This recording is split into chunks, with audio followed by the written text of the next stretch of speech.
I don't know why I'm even typing this out. Maybe because no one in my family ever believed me. Maybe because if I don't get it off my chest, I'll go insane. But this happened. Every detail.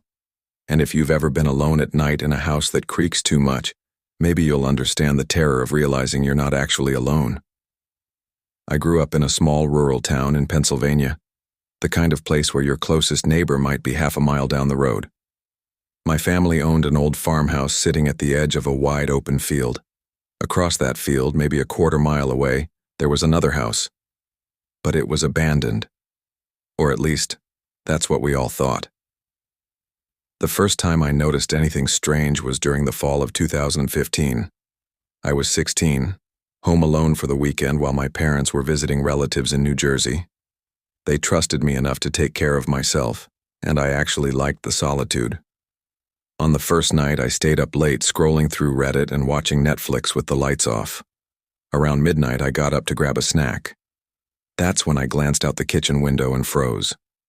Across the dark field, in the abandoned house, one upstairs window was lit up. A faint yellow glow, like someone had just turned on a lamp. I tried to rationalize it.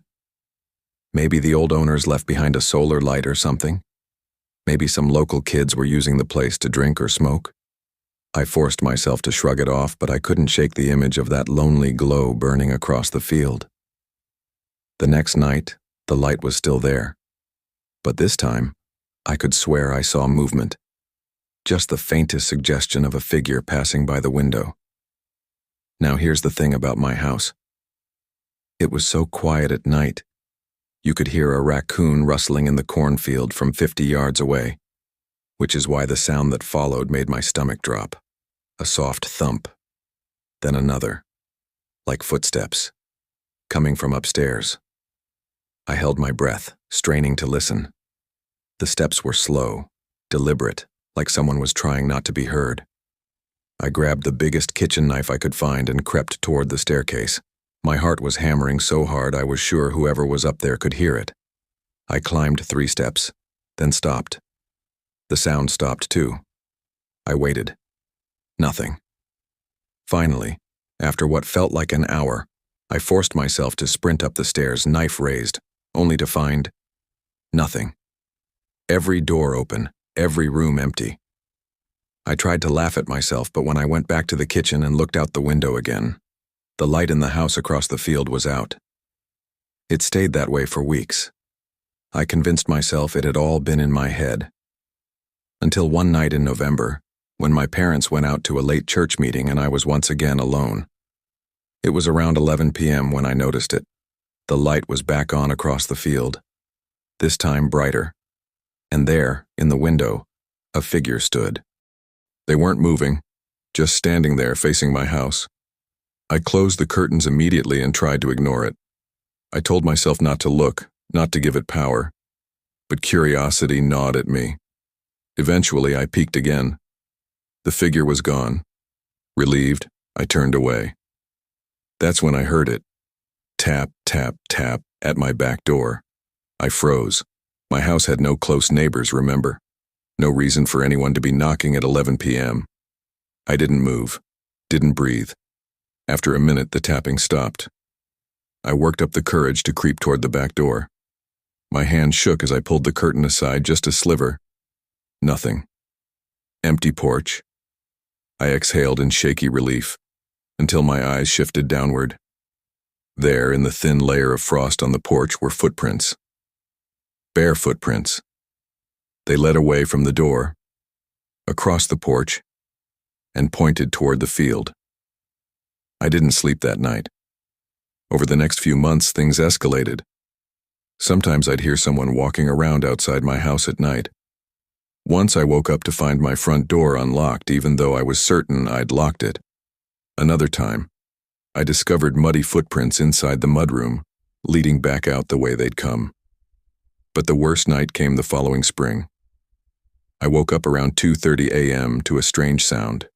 Not footsteps, not knocking. Something else. Breathing. Slow, heavy breathing. Coming from the corner of my bedroom. I shot up, flicked on the lamp, and nothing. Just me. Alone.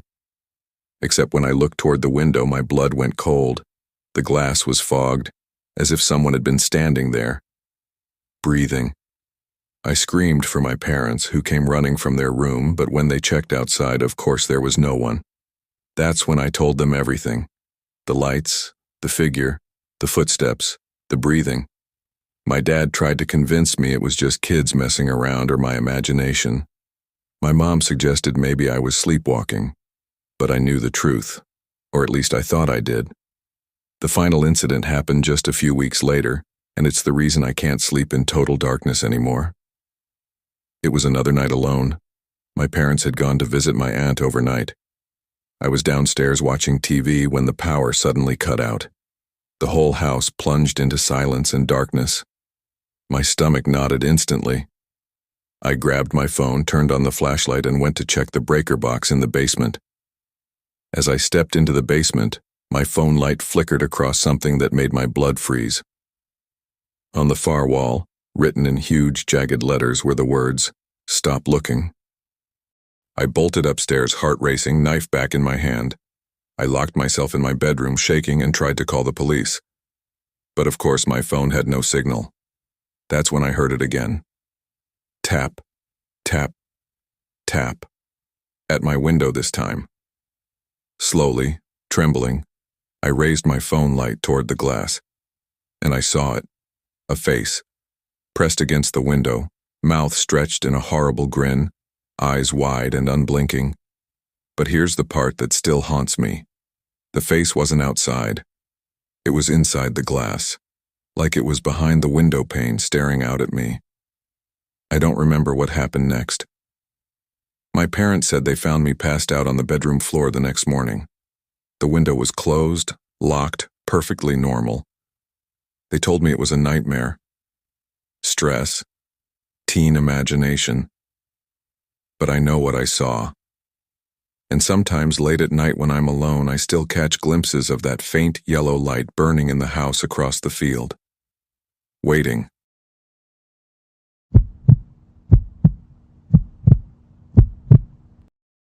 I used to travel a lot for work, back when I was in my 20s and trying to make a name for myself in sales. I'd drive through back roads in Pennsylvania, Ohio, and sometimes all the way into West Virginia, hitting small towns most people wouldn't even know existed. Those trips were always lonely. Long stretches of road broken up only by the occasional diner or gas station. I was used to it. I liked it even. But one night in 2012 changed everything. I've never looked at roadside motels the same way since. It was a late Thursday in October, the kind of night where the fog hangs low and the moon barely peeks through. I had been driving for nearly 12 hours and my eyes felt like sandpaper. My GPS glitched out somewhere after Williamsport, and I found myself lost on Route 6, a long, winding highway that cut through endless patches of forest. The gas gauge was dipping low, my stomach was growling, and my body screamed for rest. So when I saw a flickering neon sign ahead, glowing faintly through the fog, I almost felt relief. The sign said, "Rest Easy Motel," a name so generic it could have been plucked out of a movie. The building was a long, single-level stretch with peeling paint, dim porch lights, and a parking lot cracked with weeds. There were maybe 6 cars scattered across the lot, but not a single person in sight. The office light was on, though, so I pulled in. Inside the office, the air smelled faintly of mildew and stale coffee. A bell sat on the counter, and after ringing it twice, a man shuffled out from the back. He was tall, rail-thin, with greasy hair that clung to his face. His smile didn't reach his eyes. "Room for one?" he asked, his voice rasping. I nodded, slid over my card, and tried not to stare at the strange way he kept glancing over my shoulder, like someone else was standing behind me. When I turned to look, of course, no one was there. He handed me a brass key with a chipped plastic tag. Room 7. The room was what you'd expect. Thin carpet, a sagging bed, a lamp with a cracked shade, and curtains that smelled like they hadn't been washed since the 80s. I didn't care. I dropped my bag, kicked off my shoes, and collapsed onto the bed. Sleep didn't come easy. Something about the place felt wrong. The walls seemed too thin, the silence too heavy. Around midnight, I was jolted awake by a sound. At first, I thought it was someone walking past my room, but then I realized it wasn't outside. It was in the room above me. Only problem? The motel was one level. I lay there frozen, listening to the steady creak of footsteps pacing back and forth directly over my head. They went on for maybe 15 minutes, then stopped. My heart was pounding, but eventually exhaustion won out, and I drifted back to sleep. At 3:12 a.m., I woke again, this time to the sound of laughter. A woman's laughter. Soft, almost playful, but distorted, like it was echoing through water. It seemed to come from the bathroom. I sat up, sweat running down my neck, and forced myself to check. The bathroom light flickered weakly when I turned it on, revealing cracked tiles and a shower curtain that swayed as if someone had just brushed past it. But the room was empty. I told myself I was imagining things. Maybe it was a TV in another room. Maybe it was my overtired brain. But when I returned to the bed, something caught my eye. The curtains. I had left them closed. Now they were open just a sliver. And through that gap, I could see someone standing in the parking lot. A woman in a long, pale dress, hair hanging down to her shoulders. She wasn't moving. She was just staring directly at my room. I yanked the curtains shut and tried not to look again. I kept telling myself not to, but after a few minutes I couldn't resist. I peeked through the gap. She was gone. That should have comforted me, but instead, dread pooled in my stomach. Because when I turned back toward the bed, I realized something had changed. There was an envelope lying on my pillow. My heart lurched. I hadn't left anything there. My bag was still zipped, my phone was on the nightstand, and I definitely hadn't seen an envelope when I collapsed onto the bed earlier. Hands shaking, I picked it up. The envelope was yellowed, brittle, and sealed with wax. No writing on the outside. I tore it open and slid out a single piece of paper. In messy, slanted handwriting, it said, "Don't leave this room. Don't open the door, no matter what you hear." I wish I could say I ran right then, but fear rooted me to the spot. I locked the door, shoved a chair under the handle, and sat on the bed, clutching the knife from my pocket knife set like it would save me. Around 4 a.m., the knocking started. Slow, deliberate, heavy knocks on my door. Thud, thud, thud. I gripped the knife tighter, heart pounding. The knocks grew louder, faster, more violent, until the whole door shook. I wanted to scream, but no sound came out. Then, just as suddenly as it had started, the knocking stopped. Silence. I stayed there, barely breathing, every muscle locked in terror. Minutes passed. Then I heard it. The voice. A woman's voice, sweet and calm, calling from outside. "Please open the door, I need your help, please." It sounded so real, so desperate that for a second I almost believed her. But the letter's words burned in my head. "Don't open the door." The voice grew angrier when I didn't respond, more insistent. "I can see you in there. I know you hear me. Open the door." The final word rattled through the room like thunder.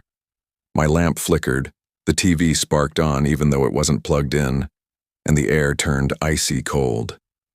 I dropped to the floor, crawling into the corner, whispering prayers I hadn't said since I was a kid.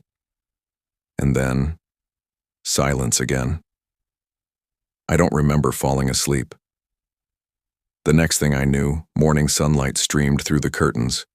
The room looked completely normal. No envelope, no letter, nothing out of place. For a second, I almost convinced myself it was all some nightmare, until I opened the door to check out.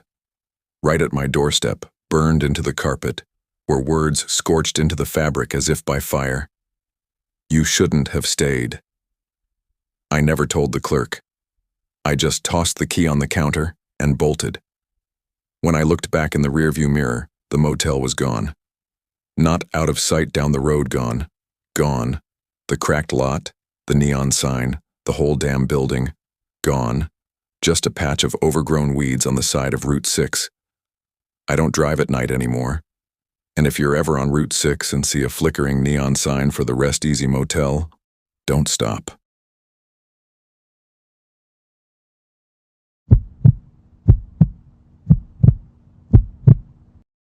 This isn't something I like to talk about, mostly because people either don't believe me or they give me that pitiful look, like I'm just traumatized and imagining things. Maybe they're right, but I know what I heard. I know what I saw. And if I close my eyes, I can still hear the voice from that night. My wife and I had just had our first child, a little girl named Emily. We were young parents, exhausted but excited, the way most are. Every creak of the floor, every cough, every cry jolted us awake. We bought one of those fancy baby monitors with both audio and video so we could keep watch on her while she slept in her crib across the hall. At first, it was a godsend. I'd wake in the middle of the night, glance at the monitor, see her peacefully curled up, and drift back to sleep. But one night in the dead of winter, that monitor became the most terrifying thing in our house.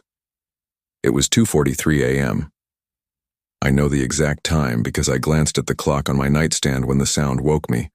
A faint, static-filled whisper drifted from the monitor's speaker. Not a cry, not a shuffle, a voice. At first, I thought it was interference, maybe picking up a neighbor's radio or walkie-talkie. But then the words became clearer. "She's awake." I bolted upright in bed, heart hammering. My wife stirred, mumbling, "What's wrong?" I grabbed the monitor and stared at the screen. The grainy green night vision showed Emily still asleep, tiny chest rising and falling. The crib bars cast shadows across her face. Nothing else seemed out of place. Then, the voice again, this time sharper, louder. "She's awake." I froze. My wife sat up beside me, her eyes wide now, too. "Did you hear that?" she whispered. I nodded, unable to speak. We both listened, clutching the monitor like it was some cursed artifact.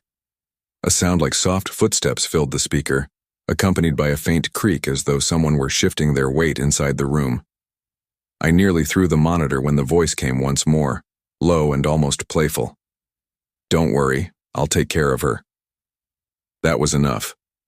I leapt out of bed, grabbing the baseball bat I kept near the dresser, and sprinted across the hall. My wife was right behind me. I shoved Emily's door open, heart in my throat. Empty.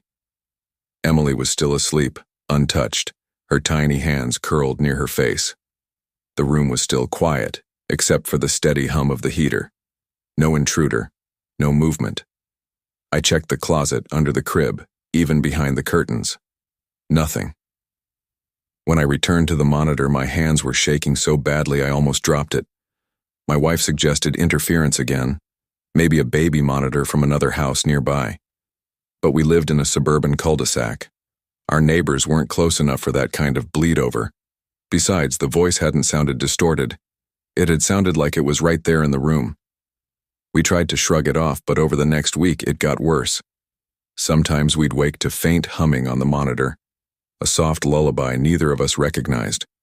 Other times the video would glitch, showing Emily's crib empty for a split second before snapping back to normal. Once the camera angle seemed to shift entirely, as though someone had picked it up and tilted it down toward the floor.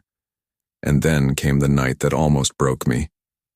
It was a stormy Saturday, wind howling against the windows, rain hammering the roof. We had just put Emily down when the power flickered. The monitor blinked out, then back on again.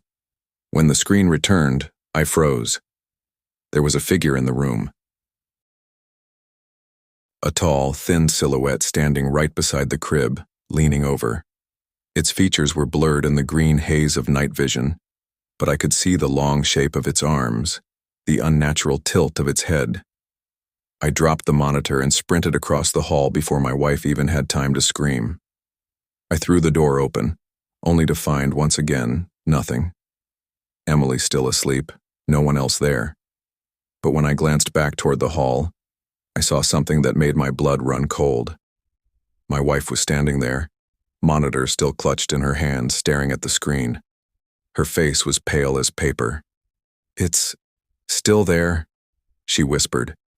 I snatched the monitor from her and my stomach flipped. The screen still showed the figure by the crib, still leaning, still watching, but standing in the room itself, there was nothing. I can't explain what happened next. Maybe adrenaline, maybe pure fear, but I grabbed Emily out of the crib, shouting for my wife to follow me. We ran downstairs, locked every door, every window, and huddled in the living room until sunrise. When daylight came, we searched the house from top to bottom. Every lock was intact, every door still secured. Nothing was missing. Nothing seemed touched. But upstairs, in Emily's room, there was something new. On the wall above the crib, scratched faintly into the paint, were 3 words: "She is mine." We moved 2 weeks later. Sold the house at a loss, didn't care. We threw the monitor in the trash and bought a brand new one after moving. For years, nothing happened. No voices, no figures, nothing. We told ourselves it had been stress, exhaustion, paranoia. But just last month, my wife shook me awake in the middle of the night. Her face was pale, eyes wide. She shoved our new baby monitor into my hands. Static filled the screen, broken by a faint, grainy image of our son sleeping soundly. And in the corner of the frame, a thin silhouette, head tilted unnaturally, standing by the crib.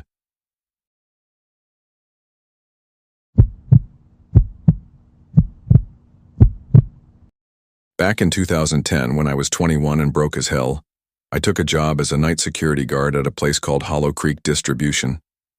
It was one of those giant, half-empty warehouses on the outskirts of town, the kind of building that looks abandoned even when it isn't. I thought it would be an easy gig, just a paycheck for sitting around in the dark, making rounds every couple of hours. No heavy lifting, no customers, no boss breathing down my neck. I couldn't have been more wrong. The building itself was unsettling from the start. Concrete floors, endless rows of shelving stacked with forgotten inventory, and long corridors that seemed to swallow the beam of your flashlight. During the day, it probably felt mundane, but at night it was like patrolling a labyrinth designed to make you lose your mind. The silence was what got me most. Every sound, every drip of water from a leaky pipe, every scuttle of a rat, every creak of the steel beams, echoed as though the building itself was alive. My first few nights passed without incident. I'd clock in at 10 p.m., check the perimeter, walk the floor once or twice, then sit in the small security office with a bank of outdated monitors showing grainy black and white feeds of different parts of the warehouse. Most of the time, nothing moved on those screens. Sometimes I'd catch a raccoon darting across the loading dock or a loose piece of tarp flapping in the wind. Boring. Easy money. Until one night, about 3 weeks in, I noticed something that didn't make sense. It was just after midnight. I was sipping cheap coffee, half dozing, when one of the monitors flickered. Camera 12, the northeast wing. The footage showed a man walking down the far aisle. He was tall, wearing coveralls, and moving with slow, heavy steps. At first, I thought maybe one of the day workers had stayed late, but I checked the log. Everyone had clocked out hours earlier. I grabbed my flashlight and headed toward the wing, radio crackling faintly at my hip. When I reached the northeast aisle, my stomach sank. Empty. No sign of anyone. I searched every row, every corner. Nothing. Back in the office, I rewound the tape. The figure was gone. The aisle looked normal. I told myself it was a glitch, some artifact from the ancient camera system. But the pit in my stomach didn't go away. Over the next week, things escalated. Sometimes I'd see the man on the monitors, standing motionless at the far end of an aisle, staring straight into the camera. Other times, I'd catch glimpses of movement in the shadows during my patrols, a tall shape that always seemed just one corner ahead, never close enough to confront. The worst part was the sound. Heavy footsteps echoing through the warehouse when I knew I was the only one inside. One night, I decided I'd had enough. When the figure appeared on camera 12 again, I marched straight there, flashlight cutting through the dark. My boots echoed on the concrete as I shouted, "Hey, this is private property, you need to leave." The air felt wrong, heavy, charged. My flashlight beam flicked across empty shelves, dust motes swirling like ghosts. And then I heard it. Breathing. Slow, deep, deliberate breathing coming from just behind one of the shelves. I swung the light around. Nothing. But the breathing didn't stop. It grew louder, closer, until I felt the heat of it on the back of my neck. I spun around, heart hammering, and the light caught something, just for a split second. A face. Pale, gaunt, eyes sunken into black sockets. And then it was gone. I ran back to the office, slammed the door, and locked it. My hands were shaking so badly I could barely hold the radio. I called the site supervisor, babbling about intruders. But when he came in the next morning and checked the footage, the tapes showed nothing. Just me, wandering alone through the aisle, shouting at empty air. He told me to lay off the caffeine. Said night shifts do weird things to your head. I almost quit right then. But I needed the money, and pride kept me from walking away. The final night I worked there is burned into my memory like a scar. It was a Tuesday, late November, cold enough that frost crept along the inside of the windows. Around 2 a.m., every monitor in the office went black for a few seconds, then flickered back on. Only now, each screen showed the same thing. Me. Not in the office where I actually was, but in different parts of the warehouse. On one screen, I was standing in the loading dock, head tilted unnaturally to the side. On another, I was crouched between shelves, grinning with teeth too sharp. On another, I was hanging upside down from the rafters, arms dangling.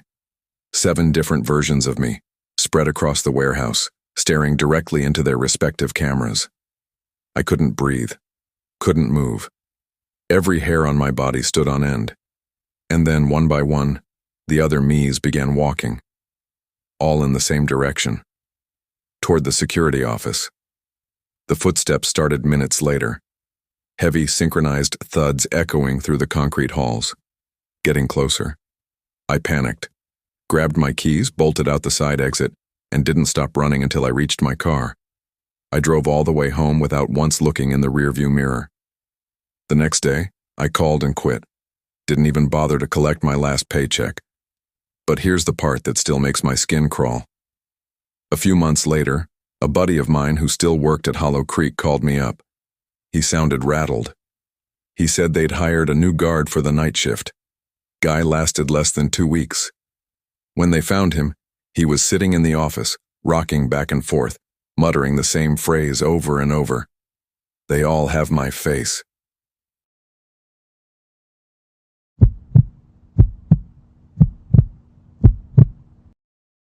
I'm not a superstitious person. I've never believed in ghosts or spirits or anything like that. I always figured weird stuff was just coincidence, or maybe a trick of your eyes when you're tired. But after what happened to me in 2014, I'm not so sure anymore. I still wake up at night in a cold sweat, hearing the creaks of the house, and I see that reflection, always just out of the corner of my eye. It started when I moved into my first house, a small 2-story Victorian in upstate New York. Cheap, old, with drafty windows and floors that groaned whenever you walked across them. I loved it. Quiet neighborhood, great for a single guy trying to focus on work. The basement was unfinished, dusty, and dimly lit. But it was perfect for my workshop, tools, workbench, shelves for all my projects. I spent most of my evenings down there, tinkering with electronics or painting small models. One night around 1 a.m., I was down in the basement soldering wires for a project when I noticed something strange. There's a small window near the top of the wall that faces the backyard. I often used it to peek outside for fresh air. That night, though, I thought I saw movement behind it. Not outside, but inside. Like there was a shadow moving just behind the glass. I froze. My first thought was my imagination. I had been working late, barely sleeping, staring at wires and circuits all night. Still, I turned off my lamp and listened. Silence. Heart pounding, I rationalized. Maybe it was the reflection of me in the window. I went back to work, trying to ignore it. But then I heard it. A faint, tapping. Not from outside, not from upstairs, but from behind the basement window. Light, deliberate, slow taps. I spun around. Nothing. The basement was empty. Over the next week, the occurrences became more frequent.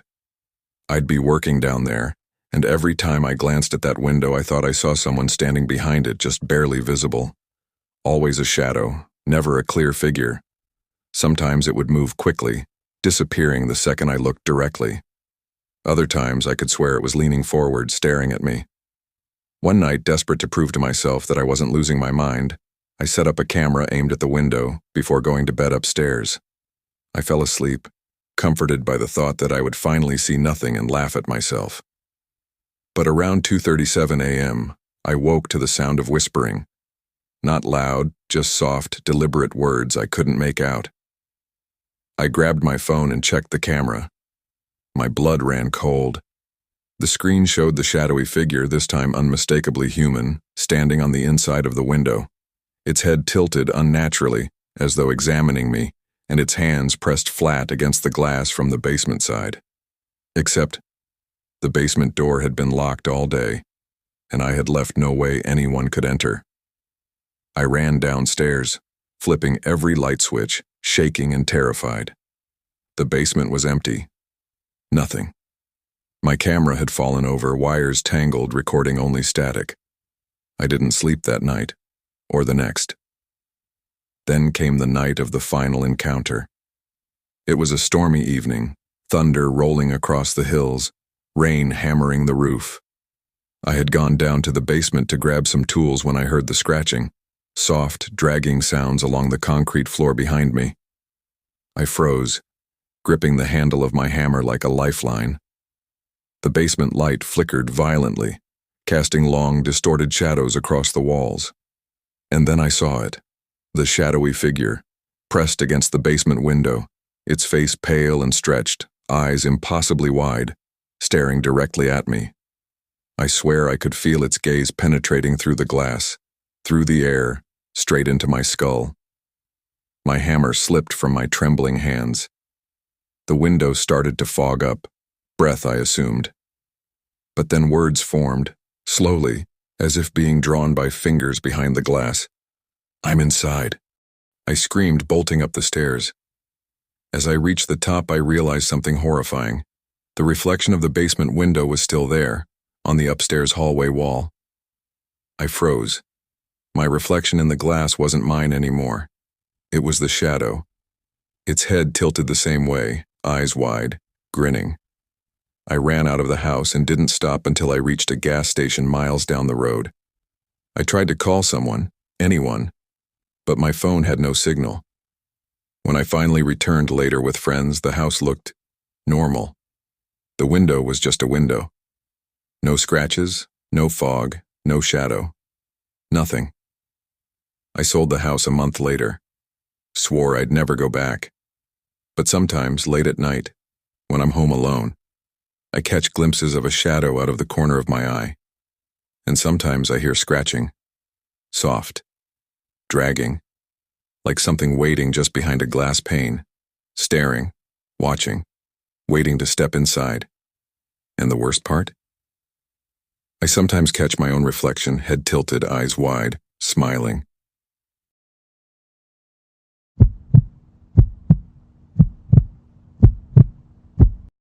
I travel a lot for work.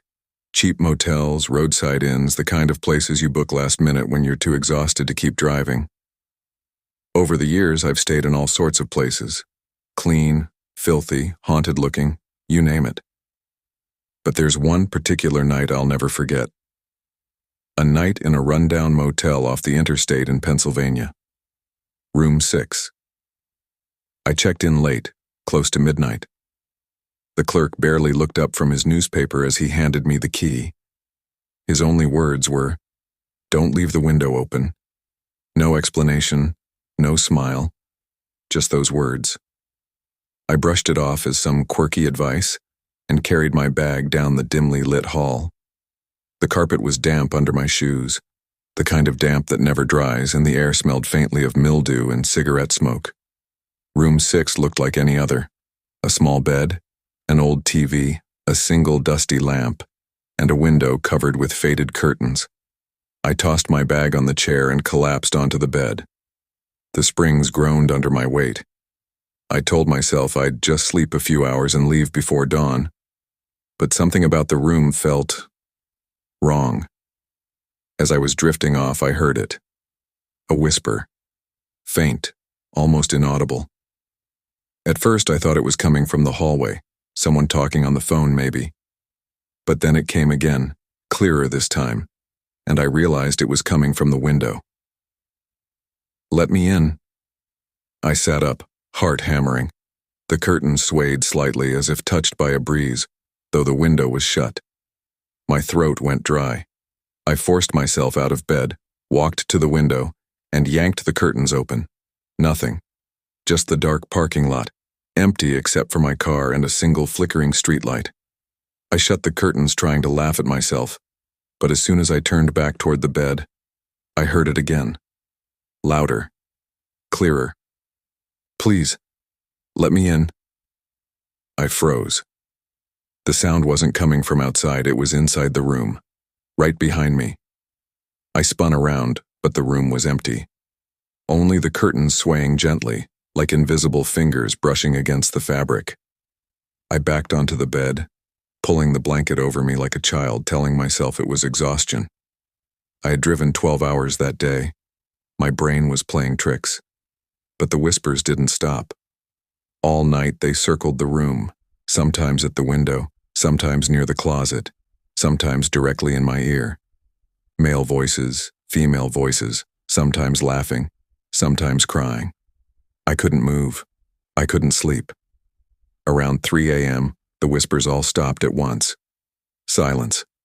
Absolute suffocating silence. And then I heard the window latch click open. I shot upright.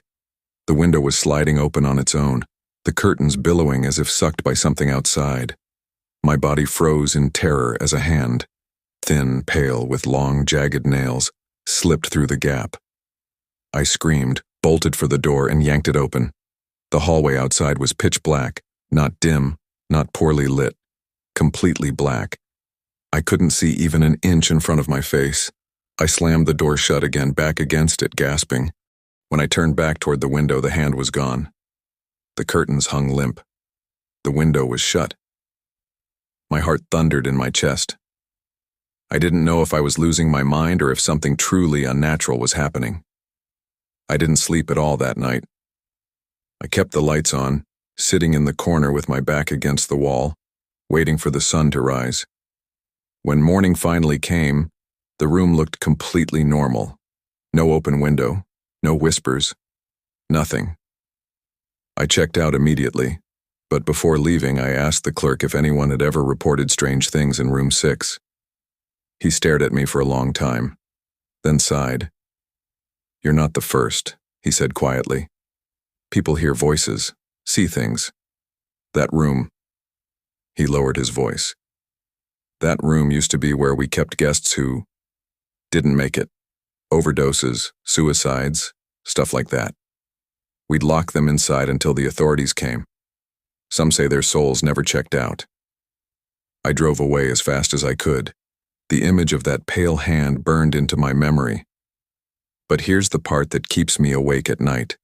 Ever since that stay, I hear faint whispers whenever I'm alone in a hotel room, no matter where I am. Sometimes, when I check into a new place, I'll set my bag down, turn to close the door, and find the window latch already unlocked. And once, just once, I woke to find the curtains swaying, though the window was sealed tight. And in the reflection of the glass, a thin, pale hand rested gently on my shoulder.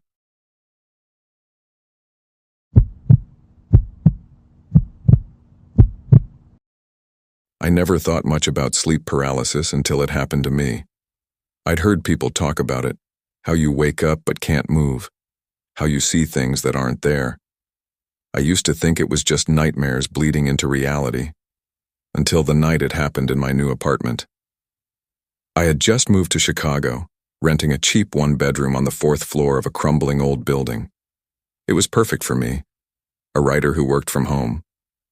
The neighbors were quiet, the rent was low, and I like the city noise drifting through my window at night. But the first time I lay down in that apartment, I felt something strange. The air felt heavier than normal, as if the walls were leaning in. The first week, I woke up several times in the middle of the night to noises, floorboards creaking in the living room, a faint scraping sound, like nails dragging across wood. Once, I swore I heard breathing right by my ear. Each time I told myself it was the building settling or maybe the sound of neighbors upstairs. But then came the night I couldn't move. I woke up around 3 a.m., flat on my back. My eyes opened, but my body was frozen.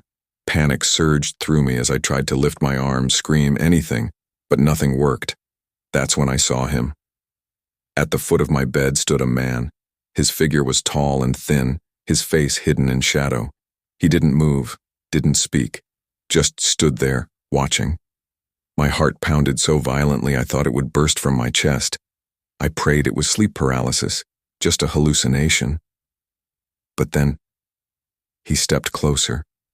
I could hear the floor creak under his weight, could smell something foul like wet soil mixed with rust. He leaned forward, his head tilting unnaturally, and I caught a glimpse of his face. Sunken eyes, a mouth that stretched too wide, lips cracked and bleeding. He whispered, in a voice that was both inside my head and outside it, "I've been waiting for you." I blacked out. When I woke, it was morning. Sunlight poured through the window and the room looked normal. No man, no smell, just me, drenched in sweat. I tried to laugh it off as a nightmare, but deep down I knew it wasn't. The next night I dreaded sleep. I kept every light on, TV playing softly in the background, but eventually exhaustion won. Again around 3 a.m., I woke paralyzed. And there he was, closer this time, standing right beside my bed. His breath hit my face, rancid and damp. His words were louder now, pressing into my skull like nails. "You let me in when you moved here. Now I'll never leave." I felt a hand, cold, bony, heavier than anything I'd ever felt, press against my chest. My lungs froze. My vision blurred. I thought I was going to die. And then suddenly, I could move. I gasped, shot upright, and the man was gone. That morning, desperate, I researched the building. It turned out my apartment had been vacant for nearly 3 years. The last tenant? A man who had been found dead in my very bedroom. He'd suffered a heart attack in his sleep, alone. His body discovered days later. Neighbors reported hearing groaning and footsteps in the empty apartment ever since. I tried to move out immediately, but my contract locked me in for the year. And the landlord, an old man with hollow eyes, just smiled when I told him what was happening. "Some people see him," he said. "Most don't. You must be sensitive." The encounters grew worse. Every night, 3 a.m. without fail. Sometimes he'd stand at the door, sometimes at the window, but always, eventually, at the edge of my bed.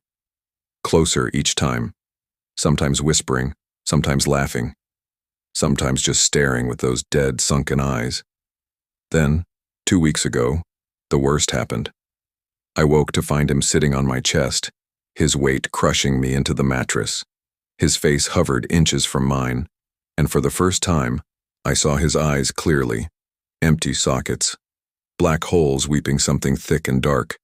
His mouth split open wider than a human mouth should, and he whispered one last time, "You don't wake up from this one." I remember choking, gasping, darkness closing in. And then, silence.